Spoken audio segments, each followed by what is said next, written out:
د دوی سپاری په اخره کې الله سبحانه و تعالی د بنی اسرائیل باره کې څه واقعیت را نقل کړي دي. یو واقع په کې دا ده چې د بنی اسرائیل یو غټ ټولګي او ډیر خلک وو چې په هغوی باندې الله سبحانه و تعالی مرګ راوستی او د ډیر زمانې پورې او څه زمانه بعد دغه خلک دوباره راژوندي کړي. واقع دا و ملګرو چې د موسی علیه السلام نه بعد یو پیغمبر راغی بنی اسرائیل ته. نو دغه پیغمبر په ذریعه سره الله سبحانه و تعالی دغه بنی اسرائیل ته دا حکم ورکړو چې تاسو به جهاد کوئ، جنگ به کوئ د دشمن سره. په بنی اسرائیل د دې حکم نه انکار وکړو او د خپل پیغمبر ته وی چې موږ دې حکم منلو ته تیاریږو نه. نو دوی راولګېدل، خپل لاکل یې پرېښودو او راځي نه بهر ته ووتل. بعض روایتو کې ویلی کېږي چې دا 7000 کسانو و دوی لاړل یو خشکې علاقو په هغه کې آباد شو. په دغه ځای کې دوی راجم وو. په دغه دوران کې یو ملک په دوی باندې چغه وواله چې دا ټول کسان په یو ځل باندې مړه شو. وایي چونکې دا خلک په تعداد کې ډېر زیات سیوا وو، د دوی دپاره قبرونه کنل او دا ناممکنه خبره وه. نو دې وجې نه بعضې خلک راولګېدل او د دوی نه چاپېر یو دیوال ودرو چې د لاشونو به کې محفوظ شي. د ډېر زمانې پورې دغه لاشونه په دې ځای کې پراته په دې چاردیوالۍ کې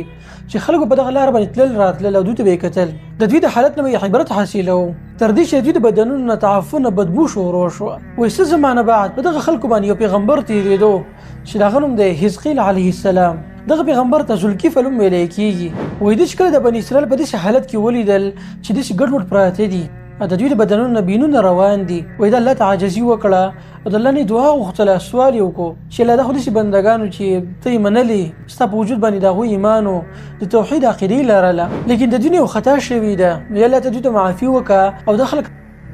نو الله سبحانه و تعالی په دغه وخت کې د پیغمبر غ دعا قبول کړله او په دغه دوران کې دا کم بني اسرائیل چې په دغه ځای کې مړه پراته وو دا ټول د الله په امر سره راپاڅېدل او راژوندي شو. و دې خلکو توبه ویستله او د دې پیغمبر په مصاحبت کې ملګرتیا کې دغه ځای پرېښودو، خپل هغه کلي ته دوباره راغلل. د دغه خلکو باره کې بني اسرائیل څخه روایت را نقل کړي دي. و چونکې دغه خلک مړه راژوندي شوي وو، دې وجې نه د دوی د بدنونو نه به هغه بدبو بیا هم ختله په ژوندانه باندې او د دوی هغه کپړې او جامې به داسې زړې کېدي لکه کفن چې جوړ کېږي. خو دا خبرې په قرآن او حدیث کې نشته، بلکې اسرائیلي روایتو سره رانقل دي. دې وجې نه په یقین سره موږ دې خبرې ته صحیح نشو ویلی. خو خلاصه د خبرې دا ده چې په دغه خلکو باندې الله عذاب راوستی و د یو نافرمانۍ د وجې نه. بیا پیغمبر د دغه خلکو لپاره سفارش وکړو، نو الله دوی دوباره راژوندي کړل په دنیا کې. نو په دغه آیتونو کې د الله فضل موږ تاسو ته معلومیږي چې الله څومره رحیم دی بخپل بندگانو باندې، چې کله دوی دغه نافرمانی وکړي نو الله څومره صبر کوي خپل بندگانو ته، تر دې چې یو پیغمبر دغه 7000 کسانو لپاره دعا کوي د الله نه او الله دغه دعا قبلوي. في حلقة القرآن نحيا بالهمم. کله چې موسی علیه السلام د مصر نه راووتو، بني اسرائیل ورسره وو، دوی راغلل میدان تیه ته او هلته آباد شو. څه زمانه بعد الله سبحانه و تعالی د موسی علیه السلام په ذریعه سره دغه بني اسرائیلو ته دا امر وکړو چې تاسو لاړ شئ فلسطین ته او په عمالقو باندې حمله وکړئ، د هغوی نه دغه ځمکې واخلئ. دغه وخت د فلسطین په دې علاقه کې عمالقه اوسېده چې ډېر طاقتور خلک وو، چونکې بني اسرائیل ظاهري طور باندې کمزوري وو د عمالقو مخامخ. دې وجې نه هغوی صفا انکار وکړو د دې حکم نه. موسی علیه السلام ته یې وویل چې ته لاړ شه او ستا رب دې لاړ شي، تاسو وجنګېږئ، موږ دلته ناست یو، تاسو ته به ګورو. چونکې دغه خلکو د خبره ډیره ورانه وه. دې وجې نه الله سبحانه و تعالی دغه بني اسرائیلو باندې یو عذاب راوستو، د ذلت عذاب. موسی علیه السلام ته وحی وشوه چې دا بني اسرائیل به په دې میدان تیه کې ګرځي، حیران او پریشانه به او دا ځمکه به په دوی باندې حرامه د فلسطین ده. دوی به په دغه میدان تیه کې د ذلت او رسوایي والا زندګي تېروي. بیا هم دغه شانتې وشوه. د دې حکم نه لږه زمانه بعد موسی علیه السلام او هارون علیه السلام دواړه وفات شو او بني اسرائیل بغیر د پیغمبر د ملګرتیا نه په دغه میدان تیه کې حیران او پریشانه ګرځېدل، تر دې چې 40 کاله پوره شو. دغه بني اسرائیل هغه ماشومان ځوانان شو کوم چې د مصر نه راغلي وو او په دغه ځوانانو کې د جهاد او د جنګ جذبه پرته وه. نو په دغه ټایم کې یوشع بن نون علیه السلام کوم چې د موسی علیه السلام یو قسم شاګرد شمارلی کېږي، وایي دې ته الله سبحانه و تعالی وحی وکړه، نبوت یې ورکړو او بیا ورته امر وکړو چې بني اسرائیل ځان سره کړه، فلسطین ته لاړ شه او په عمالقو باندې حمله وکړه. نو دغه پیغمبر هم دغه شانتي وکړه. بني اسرائیل ټول تیار شول د جنګ دپاره، دوی ورغلل او د عمالقو سره وجنګېدل. په دغه جنګ کې عمالقو ته شکست میلاو شو او د فلسطین د ټول علاقه بلکې د شام د اکثرې علاقې د بني اسرائیلو لاسته راغلي. دغه یوشع علی السلام ولګېدو د ټولي علاقې د بنی اسرائیل په مابین کې تقسیم کړي 12 قبیلې وي نو هر یوې قبیلې ته کافي ځمکه ورسېده دغه خلکو به د یو الله بندګي کوله او په دوی کې توحید دغه شان قایم و لیکن لږه زمانه بعد دغه پیغمبر هم د دین وفات شو نو دوباره په دغه بنی اسرائیل کې سمرزونه راغلل او د خلک بیا د کمزوري سره مخامخ شو نو په دغه ټیم کې د عمالقه او بعضې قبیلې کوم چې سمندر په طرف باندې آبادې وي هغه او د فلسطین په نوم باندې یوه قبیله وه دوی راولګېدله په بني اسرائیلو باندې حمله وکړله او د دغه خلکو مشر جالوت دا حمله ډېره سخته وه په دې کې جالوت راولګېدو او د بني اسرائیلو هغه ماشومان غلامان کړه د هغوی ښځې او بچي د ځان سره بوتلو او په دوی باندې ډېر غټ ټیکس ولګو او دا لوی ذلت و چې په دغه زمانه کې بني اسرائیل هغې سره مخامخ شوي نو دغه شان بیا په بني اسرائیلو باندې زمانه تېرېدله او دوی د ذلت په حالت کې وو په دوی کې پیغمبر نه و دغه خلکو د الله نه همیشه سوال کوو چې لازم د مدد دپاره یو پیغمبر راولېږه نو لږه زمانه بعد دغه خلکو ته شمویل علیه السلام په نوم باندې یو پیغمبر راغی او دې خلکو له توحید طرف ته دعوت ورکړو نو چونکې بني اسرائیل سره ډېر ظلم شوی و د جالوت د طرفه دې وجې نه دوی په غوسه کې وو دوی پیغمبر خواله راغله له هغه ته یې وي چې د الله نه سوال وکړه چې زموږ دپاره یو بادشاه مقرر کړي او دغه بادشاه بیا موږ ته د جهاد امر وکړي او د هغه په ملګرتیا کې موږ لاړ شو او د جالوت او کوم چې عمالقه خلک دي د هغوی نه بدل واخلو خپل ښځې او بچي د هغوی نه آزاد کړو نو چونکې دغه پیغمبر ته پته وه چې دې خلکو د موسی علیه السلام په زمانه کې د جهاد نه انکار کړی دی او دا همیشه داسې نافرمانه خلک دی دې وجې نه پیغمبر دغه خلکو ته وویل چې تاسو ګورئ که الله جهاد فرض کړي په تاسو نو زما یقین دی چې تاسو به جهاد ونه کوئ بیا رستو کېږئ به دغه خلکو په یقین سره دا خبره وکړه چې ولې نه موږ به جهاد ولې نه کوو زموږ سره دومره ظلم شوی دی زموږ د بچي ښځې اخیستلی شوي دي غلامان کړی شوي دي زموږ مالونه او جیدادونه دغه خلکو زموږ نه اخیستي دي موږ له څه چل شوی دی چې موږ به جهاد نه کوو بالاخر پیغمبر هم د دوی سره راضي شو او هغه د الله نه سوال وکړو د الله په امر سره په دغه بني اسرائیلو باندې د طالوت په نوم باندې یو کس بادشاه مقرر کړی شو په بني اسرائیلو کې دا عادت و چې په هغوی کې به نبوت په یو خاندان کې و او بادشاهت به په بل خاندان کې پیغمبر به خلکو ته توحید طرف ته دعوت ورکو او بادشاه به ریاست سمبالو سیاسي کارونه به دغه په لاس کې نو په دغه ټیم کې طالوت په دوی باندې مشر کړی شو الله امر وکړو چې دا به ستاسو بادشاه وي او د ده په ملګرتیا کې تاسو لاړ شئ او جهاد وکړئ وایي طالوت په دغه بني اسرائیلو کې یو کس و چې هغه به د چمړې کار کوو یعنې یو غریب انسان و خو الله په دوی باندې بادشاه مقرر کړو وایي دغه بني اسرائیل راولګېدل او اعتراضونه یې شروع کړو چې دا طالوت به څنګه مشر کېږي په موږ باندې حالانکې دا خو یو غریب سړی دی د پیغمبرۍ د خاندان نه هم نه دی او بادشاهي د خاندان نه هم نه دی موږ د مشري څنګه ومنو وایي دغه پیغمبر د بني اسرائیلو ته وویل چې د الله امر دی تاسو ته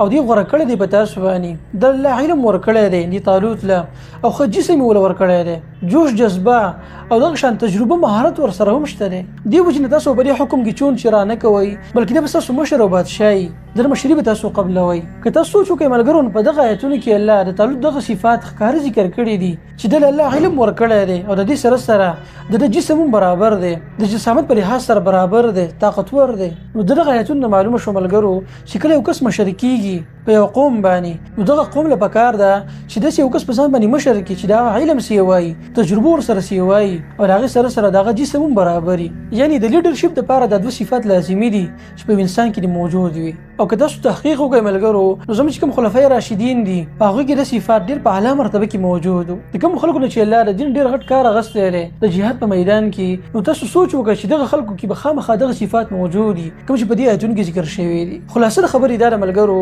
چې دغه طالوت بني اسرائیل ځان سره راجمع کړو دی بادشاه شو بیا دوی ته امر وکړو چې موږ به ځو په عمالقو باندې به حمله کوو بلکې دې پیغمبر بني اسرائیل ته دا تسلي ورکړه او دی ورته وویل چې دې طالوت د بادشاهي هغه نښه به دا وي چې د په مشرۍ سره به تاسو ته هغه تابوت سکینه را واپس کېږي تابوت سکینه دا یو صندوق و چې په دې کې بدن د تبرکات پراته وو د موسی علیه السلام او هارون علیه السلام نه باقیات وو چې د هغوی همسه پکې پراته وه دغه شان د هغوی پټکې پیزار دا پکې پراته وو او د پیغمبرانو په باقیاتو کې الله سبحانه وتعالی برکت اچولی دی دا خبره اتفاقي ده لیکن کله چې جالوت حمله کړې وه په بني اسرائیلو باندې نو هغه دغه تابوت سکینه د ځان سره وړی و دې وجې نه دغه پیغمبر پیشونګي پوره شوله او ویل کېږي چې د ملایکو په ذریعې سره دغه صندوق راوړی شو او د طالوت د کور مخې ته کېښودلی شو کله چې بني اسرائیلو دا حالت ولید نو هغوی ډېر زیات خوشحاله شو ځکه چې کله به بني اسرائیلو جنګ کوو د یو قوم سره نو هغوی به دغه تابوت د ځان سره ګرځوو په دې کې به تورات هم دنده پروت و او دا به د فتحې علامت و په دې سره به الله هغوی له فتح ورکوله او د دې صندوق باره کې نور هم غټ تاریخ دی چې هغه بیا چېرته تاسو ته بیان کړو انشاءالله خو خلاصه د خبرې دا ده چې بني اسرائیل ټول راجمع شو د طالوت په مشرۍ باندې دې مشر تسلیم کو او دې نه بعد دغه طالوت په ملګرتیا کې دغه خلک راولګېدل او د جهاد په نیت باندې د عمالقو سره د جنګ کولو په نیت باندې ور روان شو چونکې دغه طالوت ته دا پته و چې دا بني اسرائیل نافرمانه خلک دي دوی چې کله هم د یو کار اراده کړې ده نو په هغه کې نقصان پیدا کړی دی هغه صحیح پوره کړی نه دی دې وجې نه دغه طالوت دې خلکو ته ووایي چې الله په تاسو باندې امتحان راولي او هغه داسې چې زموږ مخې ته به یو نهر راځي نو تاسو ګورئ د هغې نه بس کاک نه کوئ د هغې نه به ځان مړوئ نو هو که به چونکې تاسو چېرته لږ اوبه راوالی هغې وڅکئ نو خیر دی خو ډېرې اوبه به د هغې نه نه څکئ دا یو امتحان به دغه خلکو باندې او چونکې دغه خلکو سفر هم ډېر کړی و دوی تږي شوي وو لیکن بل طرف ته د اوبو د څکلو نه دا خلک منع کېدل د امتحان په طور باندې وایي دغه شان طالوت د دغه خلکو سره روان و تر دې چې دغه نهر ته راورسېدو او ویلی کېږي چې دغه نهر نن سبا په اردن کې موجود دی چې هغې ته نهر اردن ویلی کېږي و د دغې غاړې له دوی راورسېدل نو په دې بني اسرائیلو کې اکثر خلک راولګېدل او خپلې خولې په دغه اوبو باندې کېښودې د نهر او په ډېر مقدار کې اوبه وڅکلې په دوی کې صرف تقریبا 300 کسان داسې وو چې هغوی په چونګ باندې لږې اوبه وڅکلې یې د سره ونڅکلې یعنې د په شمار لږ خلک وو چې د خپل هغه بادشاه خبره یې ومنله د طالوت او ډېر خلک اکثریت په دوی کې د حکم نافرماني وکړله او په ډېر مقدار کې اوبه وڅکلې او دا همیشه د دغه بني اسرائیلو عادت دی چې د خپل پیغمبرانو د الله د احکاماتو به نافرمانی کول همیشه ویل کېږي وایي کله چې دوی خلکو په ډېر مقدار کې اوبه وڅکلې د دوی هغه خېټې وپړسېدې او د دې نه اخوا بیا دوی انکار وکړو چې موږ تللی نه شو او جنګ کولو ته موږ نه شو تیارېدی د جالوت سره ځکه چې هغه زموږ نه زیات طاقتور خلک دي او اوس به واپس خپل ځای ته لاړ شو او بیا به چېرته راشو د جهاد دپاره نو په دغه خلکو کې اکثریت داسې و چې په دغه امتحان کې ناکامه شو او د دغه ځای نه راواپس شو طالوت او د ملګرو ډېر نصیحتونه وکړه دغه خلکو ته چې موږ ډېر داسې خلک لیدلی دی چې هغه په خپل ډلې کې وو لږ خلک معمولي شاني لیکن په غټو غټو لښکرو باندې دغه لږ خلک الله غالبه کړی دی دغه شان بار بار دعوت وکړی شو دغه خلکو ته لیکن د دغه دعوت باوجود اکثریت په دغه بني اسرائیلو کې داسې و چې هغوی انکار وکړو د جهاد کولو نه او د دغه ځای نه واپس شو نو طالوت دغه 300 کسان ځان سره کړو او د جالوت طرف ته ور روان شو تر دې چې دوی میدان ته راورسېدل او په دغه ځای کې د دواړو طرفونو نه صفونه وتړلی شو او په دغه دوران کې جالوت د صفون نه مخکې راووتو او د خپل قد په لحاظ سره ډېر دنګ و په بعضې روایت کې دا خبر رانقل ده وایي جالوت د خپل قد په لحاظ سره داسې یو لکه یو غر د غر مره دنګ و خو دا خبره صحیح نه ده ملګرو دا په صحیح روایت کې ثابت نه ده بلکې اکثر اسرائیلي روایات دي او دومره خبره صحیح ده چې هغه الله جسامت ورکړی و دغه عمالقه خلکو له او د عام انسان په مقابله کې دغه خلک دنګ و د هغوی قدونه برابر و د جسامت په لحاظ سره طاقتور خلک و وایي دغه جالوت مخې ته راغی او دوی بني اسرائیلو ته بار بار دعوت ورکوو جنګ طرف ته ډېر په غصه کې و او دې خلکو ته یې بدې ردې ویلې بل طرف ته د طالوت په لښکر کې یو ځوان و چې هغه ته داود ویلی کېږي او وروسته بیا هغه الله پیغمبري ورکړله کوم چې موږ داود علیه السلام وایو وایي د مقابلې دپاره بهر ته ووتو وایي د ده سره یو کمر په لاس کې و او په هغې باندې دغه جالوت په نشانه وګرځو په هغه باندې د دغه کاڼي په ذریعې سره ګزار وکړو او دغه کاڼی سیده لاړ او د جالوت په تندي باندې ولګېدو نو هغه جالوت کوم چې د قد او جسامت په لحاظ سره ډېر طاقتور و هغه په ځمکه باندې راپرېوتو او د عمالقه هغه حوصلې وغورځېدلې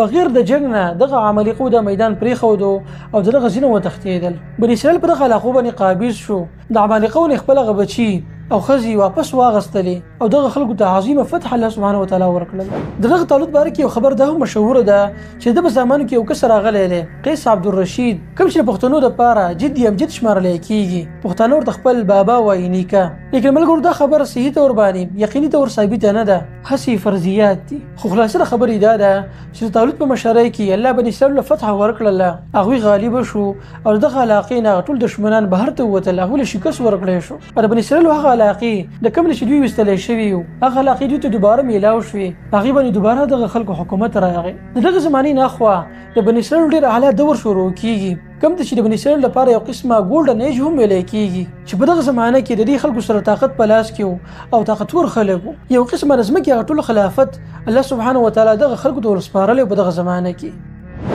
في حلقة القرآن نحيا بالهمم آیت الکرسی یو عظیم آیت په قرآن کریم کې دته د قرآن د آیتونو سردار ویلی کېږي او د دې آیت ډېر نومونه دي په حدیثونو کې رانقل شوي دي دې ته آیت الکرسی ویلی کېږي دغه شان آیت الحفظ ورته هم ویلی کېږي آیت العظمه وغیره داسې ډېر نومونه دي د دې آیت دپاره او ډېر فضایل هم بیان شوي دي دې آیت کې الله سبحانه وتعالی خپل تعارف ذکر کړی دی بندګانو ته د یو قسمه سی ویلي چې په دې کې پوره تعارف د الله سبحانه وتعالی راجمع دی او په دې کې الله سبحانه وتعالی خپل غټ غټ صفات راجمع کړي دي الله حي او قیوم ذات دی په هغه باندې چېرته مرګ او فنا نشي راتللی د دومره لوی ذات دی دومره لوی بادشاه دی چې د ځمکه او اسمانونو کې څه دي دا ټول د هغه په لاس کې دي دومره طاقتور ذات دی چې د هغه په شان بل څوک نشته په دې کائنات کې چې هغه په دغه ذات باندې یو خبر په زور ومني بلکې څوک داسې هم نشي کولی چې د الله د اجازت نه بغیر د چا شفاعت دغه الله ته ور وړاندې کړي. بالکل خلک به شفاعت کوي لیکن کله چې دغه الله سبحانه وتعالی په خپل امر وکړي اجازت ورکړي یو بنده ته د هغه اجازت نه بغیر څوک سفارش نشي کولی د چا دپاره. بیا خپل علم بیانوي چې زه ډېر علیم ذات یم که تېر شوي زمانه ده دغه علم هم زما سره دی او کوم چې را روانه ده دغه علم هم زما سره دی. دومره ډېر علم دی د الله سبحانه وتعالی سره چې هغه کله وغواړي او څومره وغواړي نو هغه بندگان له ورکوي. نه سمج په دې دنیا کې څومره علم دی د بندگانو سره نو هغه په هغه مرتبه کې دی څومره چې الله غوښتلی دی څومره وړوکې حصه چې الله غوښتلی دی چې هغه بندگان له ورکړي. او دا ګورې دغه علم ډېره وړوکې حصه ده وړوکې ذره ده دغه علم مخامخ دغه اندازې مخامخ کوم چې د الله سبحانه وتعالی سره دی. وسع کرسیه السماوات والارض دا کرسي فراخه ده اسمانونو ته او ځمکې ته. بیا په اخر کې فرمایي چې ولا یؤوده حفظهما یې سړي په ذهن کې به سوال راځي د دومره غټ کائنات او د دومره پراخه هر څه دغه ذات بل نظام څنګه چلی آیا په هغه به ستړیوالی نه راځي؟ نو الله فرمایي چې نه د دې په حفاظت کې په ما باندې ستړیوالی نه راځي ځکه چې ستړیوالی د کمزورتیا علامت دی او الله سبحانه وتعالی ډیر طاقتور ذات دی. خو په اخر کې خپل یو څو صفات بیان کړي دي چې بس نور ورته څه وایم خو دومره ده چې وهو العلی العظیم الله ډیر اوچت دی او ډیر لوی دی. دا داسې صفات دي چې په دې کې د ټولو صفاتو هغه مجموعه راجمع ده. في حلقة القرآن نحيا بالهمم ابراهیم علیه السلام د الله سبحانه وتعالی په وجود باندې مناظره کړې و د یو کافر سره. په روایتو کې راځي دغه کافر نمرود کوم چې خپل زمانه طاقتور بادشاه او په خپل د الوهیت دعوه کړې و خلکو ته به وی چې ضرب یې مستاسو. و ابراهیم علیه السلام دغه نمرود بادشاه ته په دلیل کې دا خبره وړاندې کړله چې زما رب هغه ذات چې هغه مړی را ژوندي کوي. و دغه نمرود بادشاه ورته وی چې دا خو زم کولای شم دلته هله جوړ کړه باندې جوړ کړه ځان یې غین خلاصو. په روایتو کې راځي وي باندې دا و چې یو کس چې هغه باندې 500 امر شوی و نمرود حکم وکړ دغه سړی ژوندې پرې خودو یعنی مړی نه کو. ابراهیم علیه السلام ته وی چې وګوره کنه زم ژوندې کولای شم دا سړی اوس مړ کېدو لیکن ما ژوندې پرې خودو. حالانکه دغه سړی خبر هم صحیح نه و مثال صحیح نه ورکړی خو بیا هم ابراهیم علیه السلام د دې نزيات یو واضح مثال دغه سړی ته پیښ کړ الله په وجود باندې. او دغه سړی ته وی چې زما رب هغه ذات ته چې هغه نور د مشرق نه راوباسي او په مغرب باندې فنا کوي. کته چېرته واقع خپل ځان ته رب وي نو ته داسې وکړه دغه نور مغرب د طرفه راوخیږه او په مشرق پرې باسه. نو په دغه ټیم کې دا کافر بس حیران شو او چپ پاتې شو چې دغه سره په دې دلیل کې خو سهیله نه و باقي پاتې. خو په دې کې ملګری یو ناشنا خبره ده او غدا ده خلک وایي که چېرته دغه نمرود دی ابراهیم علیه السلام ته ویلی وی چې زه ستا رب دی دغه نور د مغرب نه راوخیږي وي دا به څومره ناشنا خبره وه او واقعي الله به کړي هم داسې وه چې په دغه زمانه کې به خلکو لیدلي وه چې نور به د مغرب نه راختلی وي. خو الله سبحانه وتعالی دا توفیق دغه سړي له ور نه کړو د دې خبرې چې هغه کړی وی بلکې هغه به خپل دعوه کې پړ شو چپ پاتې شو. في حلقة القرآن نحيا بالهمم په مخکې آیتونو کې دا خبره ذکر شوله چې الله سبحانه وتعالی مړي را ژوندي کوي. نو اوس د دغې خبرې دپاره د دلیل په طور باندې یو څو واقعیت را نقل کېږي. یو واقع پکې د عزیر علیه السلام ده. د سلیمان علیه السلام نه بعد بني اسرائیل په فلسطین کې آباد او دلته د هغوی بادشاهي او خلافت قایم و. نو په دغه زمانه کې د عراق د طرفه بختي نصر بادشاه راغی او په دوی باندې سخته حمله وکړله. دغه خلکو هغه عمارتونه هر څه وسوځول او د خلک اکثر غلامان کړو قید ته واچول او د ځان سره عراق ته راوستل. په دغه قیدیانو کې وی عزیر علیه السلام هم موجود خو عزیر علیه السلام ته بیا ازادي میلاو شو دغه قید نه. نو هغه د عراق نه را روان شو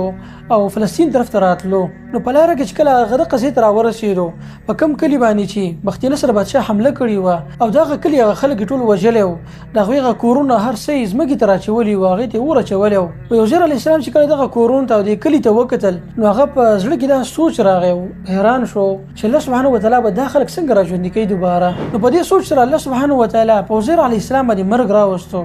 او هغه تقریبا د 100 کالو پورې په دغه ځای کې مړ پروت و. 100 کاله بعد چې کله عزیر علیه السلام الله سبحانه وتعالی را ژوندی کو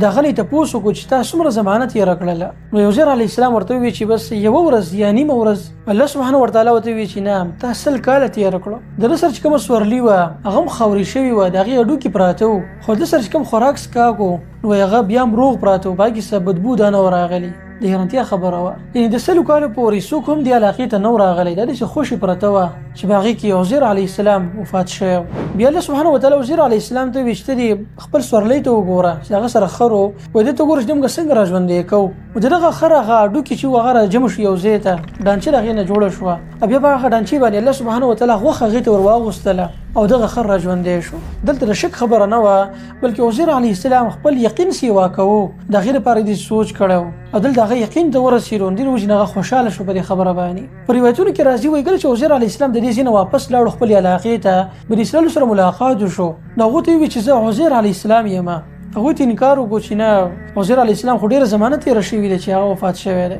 خو هغو ته بیا یوه نښه معلومه وه نښه دا وه چې عزیر علیه السلام د ټول تورات یاد و زباني وایي ده ورته وویل که زه چېرته تاسو ته تورات ټول واورومه په یاده باندې وایي تاسو به خبره ومنئ هغې ورته وویل چې یا بلکل وایي عزیر علیه السلام دغه خلکو ته مکمل تورات واوره زباني او په دې سره دغه خلکو یقین راغی دې وجې نه په بني اسرایلو کې د عزیر علیه السلام باره کې غلطه عقیده مشهوره شوله او یهودیان راولګېدل دا عقیدې په خپل منځ کې خوره کړله چې عزیر علیه السلام د الله زوی دی نعوذ بالله وځکه چې ډېر زمانه پورې هغه ورک و نو چېرته تللی و الله سبحانه وتعالی خپل طرف ته بللی و بر اسمان ته تللی و او سل کاله بعد دوباره راغی حالانکه دا یو شرکي خبره ده او په قرآن کې الله سبحانه وتعالی په دې باندې سخت رد کړی دی نو معلومه شوه چې عزیر علیه السلام د الله سبحانه وتعالی یو بنده و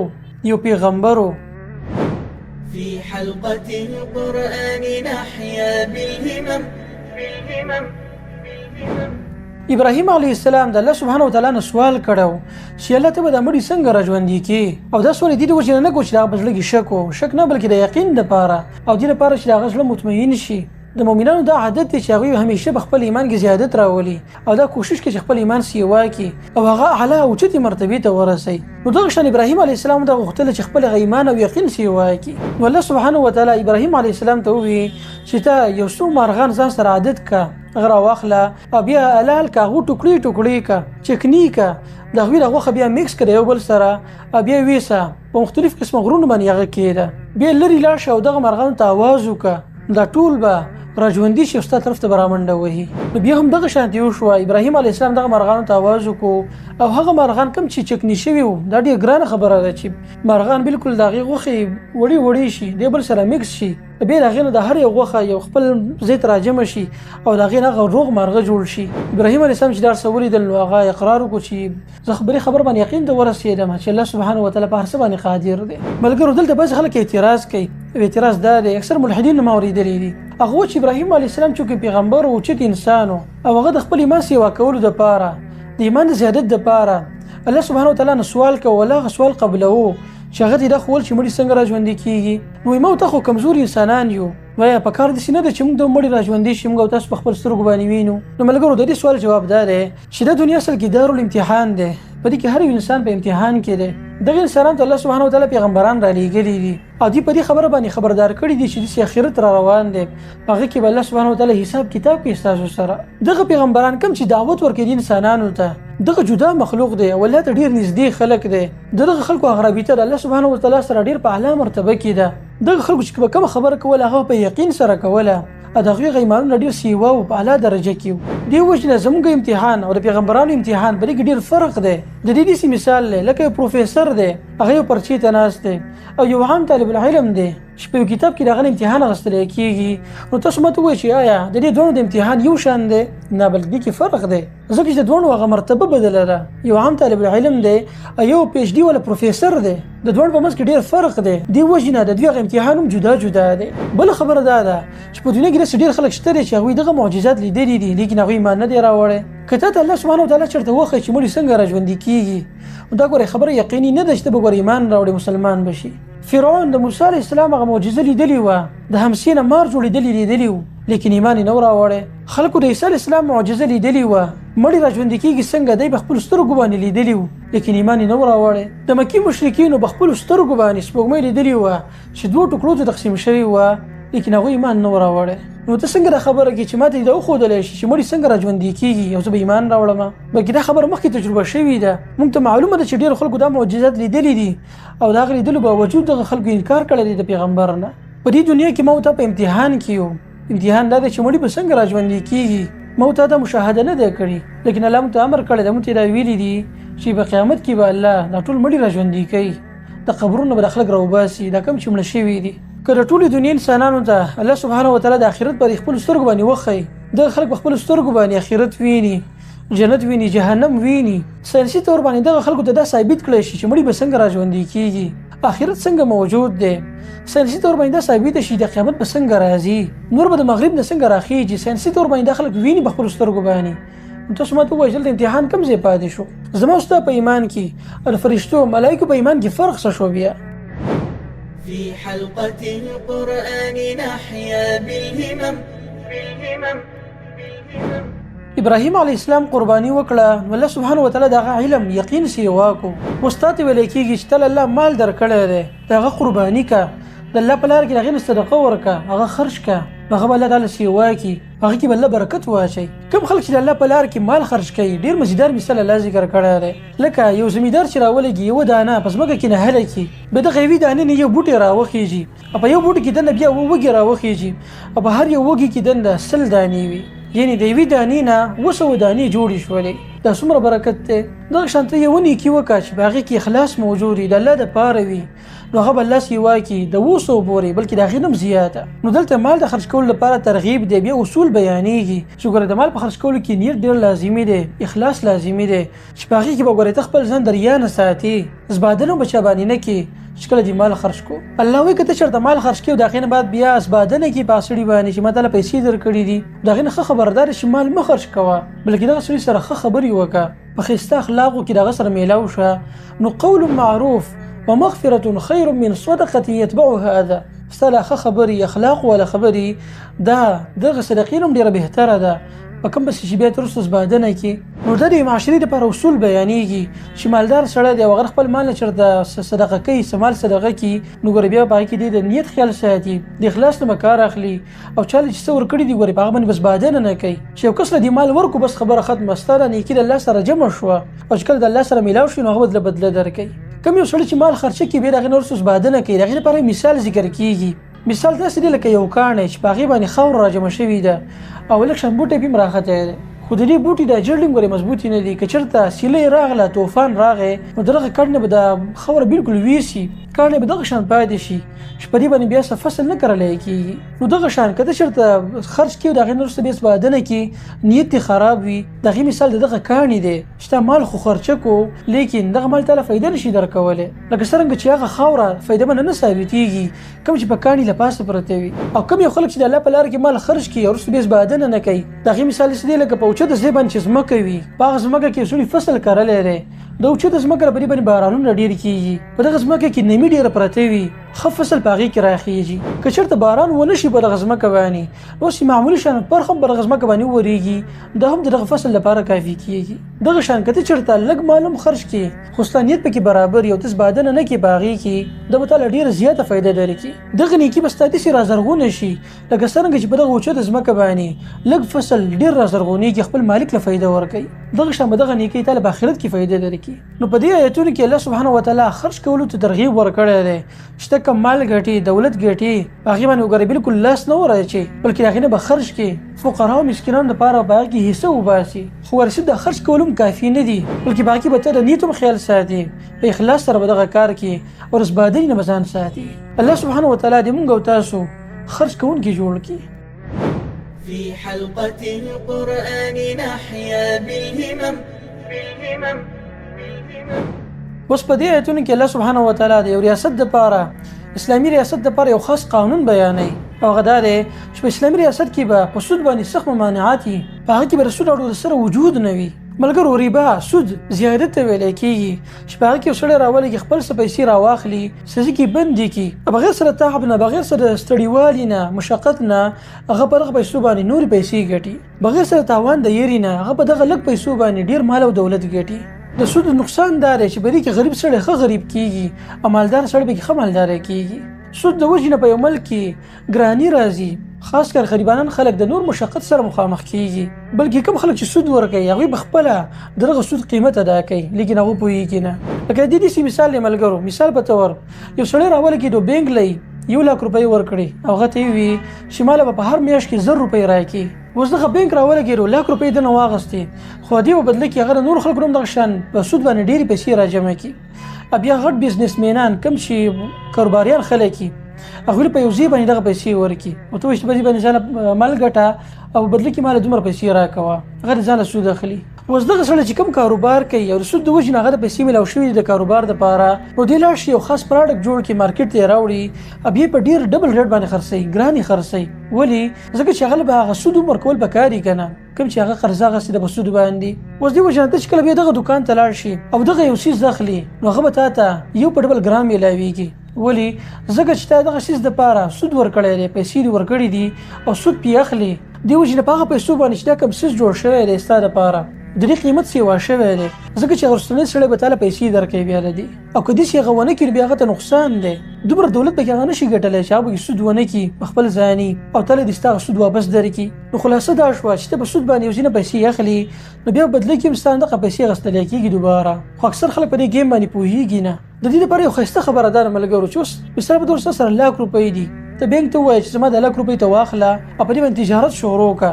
چې ته کله ګټه وکړې په 1,00,000 روپۍ باندې، نو دغه ګټې هغه 10 حصه به ماله راکړي. مثال په طور 10 حصه، مثال په طور دغه 1,00,000 روپو د وجې نه 10,000 روپۍ دغه بینک وګټلې، نو هغه به راولګي 1,000 روپۍ به تاله درکړي او 9,000 به ځانه واخلي. دا اوس څومره ښایسته طریقه ده. په شریعت کې دې ته مضاربه ویلی کېږي. نو بلکې د غریبانو دپاره فایده ده، او کوم خلک چې دا پیسې چلوي د هغوی دپاره هم په دې کې فایده ده. د یو ملک او ریاست معیشت هله ښه کېږي چې په هغه ریاست کې بیع او شراء ډېره زیاته کېږي، چې په هغې کې مال تقسیم په خلکو کې. لکه دې مثال دی ملګرو، دا تقریبا 2008 کې یو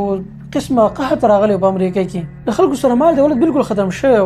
او کوم د معیشت هغه پایې هغه بالکل په ځای ودرېدلې وه، جام شوې وه. دغه زمانې هغه مشر چې د هغو کوم هغه راپاڅېدو، د هر یو کس بینک ته یې پیسې ولېږلې. هغوی ته دا ونه ویل چې دا پیسې تاسو ځان له جمع کوئ، نه، بلکې هغوی ته ویل چې تاسو لاړ شئ بازار ته، په دې باندې څیزونه واخلئ، یعنې دا خرج کوئ. نو دغه خلک لاړل بازار ته، او هغه پیسې کوم چې حکومت ته طرفه دوی ته میلاو شوې وي هغه دوی خرج کړې. په بازار کې څیزونه خرج شو، نو خلک ولګېدل، نور څیزونه یې تیار کړه، په دې سره د معیشت دوباره روان شو. خو چې کله سود شروع شي په معاشره کې، نو په هغه کې به دا پیسې راځي او کوم سړی چې په اوله کې پیسې ورکوي د سود په طور باندې، دا ټول مال دولت به هغه ته راجمع کېږي، او په معاشره کې چې کمې طبقې والا خلک دي، لاندې طبقې والا، هغوی به د دې نه محرومه کېږي. په معاشره کې به یو قسمه قحط پرېوځي د دې کار د وجې نه. دې وجې نه په اسلام کې سود نشته، په اسلام کې زکات دی. کوم چې مالدار سړی دی هغه په هر کال کې د خپل مال نه زکات ورکوي، او چا له به یې ورکوي؟ غریب له به یې ورکوي، چې هغه دغه دولت واخلي، لاړ شي بازار ته او دغه دولت خرج کړي. نو په دغه خرج کولو کې مالدار ته هم فایده ده او د غریب سړي ته هم په هغه کې فایده ده. دا څومره ښایسته طریقه ده، او زه حیرانېږم دې خبرې ته ملګرو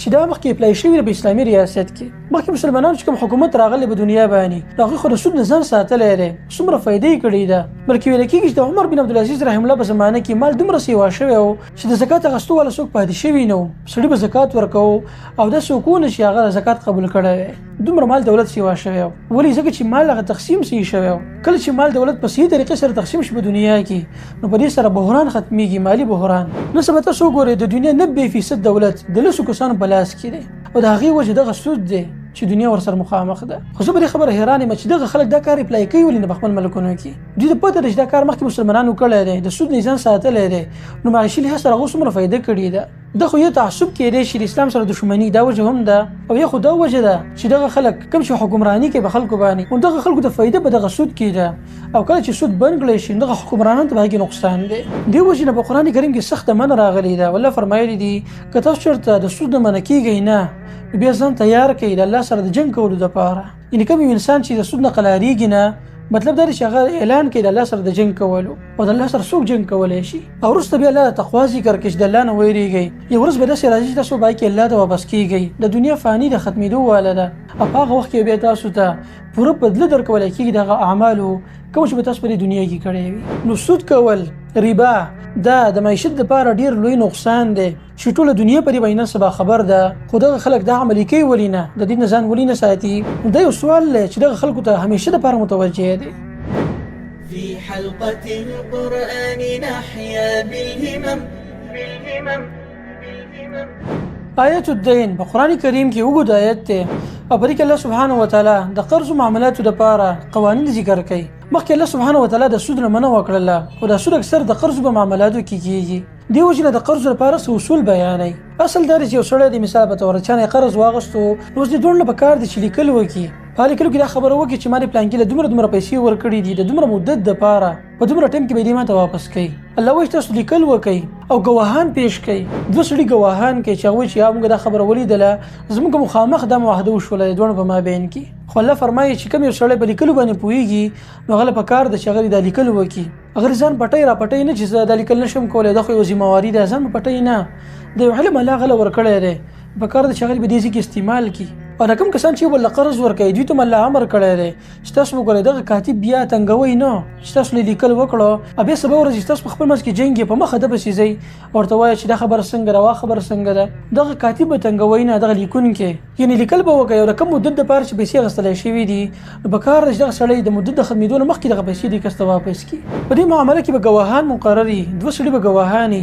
او کله سړي نه به یو سړی او دوه زنانه گواهان مقرر کیږي پرسته آیت کې الله سبحانه وتعالى فرمایي وکړه چې تاسو په سفر باندې روان یې او تاسو قرض دی بل نه واغسته او هلته یو کاتب نشته لیکون کې څوک نشته نو بیا خیر دی دا کوم یو کس چې قرض اخلي د بل نه نو د رهن په تور باندې یعنی د خپل طرف د شیز راوالي او دغه سړي دی ورکی دا ځان سره کې د رهن په تور باندې کوم چې موږ غاڼه وایو او کله چې خپل کلی ته واپس لاړم تعالی می پیسې درکړي نو مال به دغه زما راشي واپس راکړي نو د قرض د معاملات داسې ملګرو چې اکثر په معاشري کې دي د وجنه جګړې مخې ته راځي د خلکو په خپل مس کې جګړې کیږي او تعلقات خرابېږي د وجنه الله قانون بیانوي چې کله معامله په قرض باندې کیږي نو به کار د شهر مخ کې نه ولي کوي چې ورسته به باغی کې جګړې نه پیدا کیږي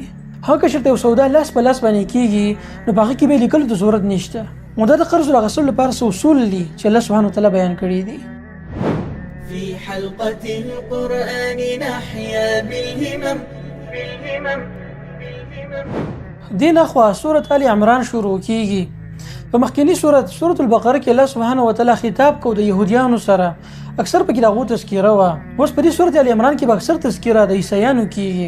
د عیسایانو سره خطاب کیږي په دې سورة کې د څو غزواتو تذکیره شوې ده غزوه احد او دغه غزوه بدر بیان شوی دی او مؤمنانو ته الله سبحانه وتعالى سعادت بیان کړی دي الله به خپل عظمت بیان کړی دی او مؤمنانو ته نیکی طرف ته دعوت ورکړی دی او د غیر اصلاح لپاره امور بیان کړی دي دین علاوه په دې کې مختلف قسم انبیاء کرامو تذکره هم الله سبحانه وتعالى کړی ده دین علاوه د نجران یو وفد راغلی د عیسایانو او د رسول صلی الله علیه وسلم سره مناظره کړې و په مدینه کې څه خبرې شوې وي او دغه نه بعد الله سبحانه وتعالى د سورۃ نازل کړی دی مطلب دا دی چې د عقیده ده چې عیسی علیه السلام او د غمور مریم علیه السلام دوی الہه دي دوی ته د الوهیت نسبت کوي العیاذ بالله دی وجنه د خبرې د رد لپاره الله سبحانه وتعالى په دې ځکه د مریم علیه السلام تذکره کوي او دا خبره کې چې د غیر لپاره مور وا پیدا شوی و مریم علیه السلام یې د غیر زوی عیسی علیه السلام ته د الوهیت نسبت کول د صحیح خبره نه ده او دا تذکره شروع کیږي د امرأة عمران نه عمران علیه السلام بعض خلک و چې د پیغمبر په بنی اسرائیل کې بعض و چې نه دا یو عام بزرګ سړی و نیک انسانو